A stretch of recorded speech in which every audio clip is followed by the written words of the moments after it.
buồn của anh về tháng trước là thằng con trai ốm nhách với 40 kg, đâu phải ai mơ cũng được. Sáng dậy chạy để trưa ăn cơm, còn chiều làm gì thì chưa biết. Tôi thì ra đường chở gái đi chơi, nhưng tạo ông trời là mưa miết. Anh đành ở nhà, đành than vãn á đồ. Cuối cùng anh gặp em, nước da ngâm đen, mặt thì đầy mụn, nếu so thì nở thì đâu kém. Nhưng mẹ anh bảo yêu vì tâm hồn mới đúng là chữ yêu, nên anh cắm đầu cắm cổ bươn theo. Dù biết bạn bè nói anh đủ kiểu, ghệ mày xấu, ghệ mày lùn, nhìn cái tướng y như con heo. Sao mày nói tao nó giống Thiết Kiều, và mày rất nhiều con theo. Bắt đầu nổi điên rồi phải không, với trò đầu gấu nữa phải không. Nhưng mà sự thật nó là như vậy.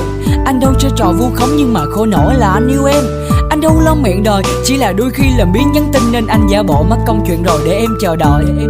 Để em hỏi thăm đơn giản anh thích vậy. Nhưng mà cho nói nè, khi nào mình tiếp tục cãi nhau đây? Yêu là ghen, yêu là mong, yêu là chờ, yêu là nhớ, yêu là giải lơ hết mấy thằng kia ra. Không ăn bạc tai biết chớ, yêu là mòn mỏi đợi chờ. Đơn giản chỉ là dòng tin nhắn, yêu là chỉ hôn nhẹ nhàng môi thôi. Đặc biệt không chơi trò cắn. Yêu là ghen, yêu là mong, yêu là chờ, yêu là nhớ, yêu là giải lơ hết mấy thằng kia ra. Không ăn bạc tai biết chớ, yêu là mòn mỏi đợi chờ. Đơn giản chỉ là dòng tin nhắn, yêu là chỉ hôn nhẹ vành môi thôi.